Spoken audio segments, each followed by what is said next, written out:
पूरे नगर में, मिथिला नगरी में हल्ला हो गया कि भाई 2 बालक आए हैं। जुबतिन भवन झरोखन लागी, भवन के झरोखे से युवतियां देख रही हैं। कौन है ये युवतियां? बोले जिनके बालक भगवान के साथ लगे हैं। क्योंकि युवती की परिभाषा क्या कह रहे गोस्वामी जी? क्या कहते हैं? पुत्रवती जुवती जग सोई, पुत्रवती युवती जग सोई, रघुपति भगत जासु सुत होई, रघुपति भगत जासु सुत होई। पुत्रवती जुवती जग सोई, पुत्रवती युवती जग सोई, रघुपति भगत,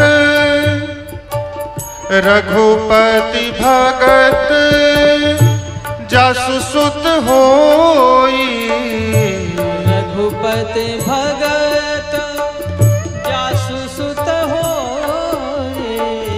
पुत्रवती जुवती जग सोई, पुत्रवती युवती जग सोई। पुत्रवती जुवती जग सोई, रघुपति भगत जासु सुत होई। संसार में पुत्रवती वही है, युवती वही है जिसका पुत्र अथवा जिसकी पुत्री रघुपति भगवान श्री राम के चरणों की अनुरागी अथवा अनुरागिनी हो, प्रेमी हो।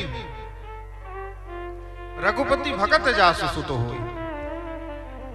भाई बच्चे को जन्म तो पशु भी देता है और बच्चे को जन्म मनुष्य भी देता है। अंतर क्या है? कष्ट तो पशु को भी होता है, स्त्री को भी होता है, लेकिन इतना कष्ट सहकर अपना यौवन नष्ट करके पुत्र पुत्री को जन्म दिया, और यदि भगवान के चरणों के प्रेमी वो नहीं बने तो सारा कष्ट व्यर्थ हो गया किसी काम से। हाँ, और यदि भगवान के अनुरागी हो गए तो वास्तव में वही धन्य है वो माता, धन्य है वो माता। एक मदालसा नाम की माता हुई है हमारे इतिहास में। मदालसा के जितने पुत्र हुए सबके सब ब्रह्म ज्ञानी हुए। क्यों? जब पलने में झुलाती थी, बच्चे रोते थे तो एक ही बात कहती थी, अरे क्यों रो रहा है? तू तो ये शरीर है ही नहीं, फिर रोता क्यों है?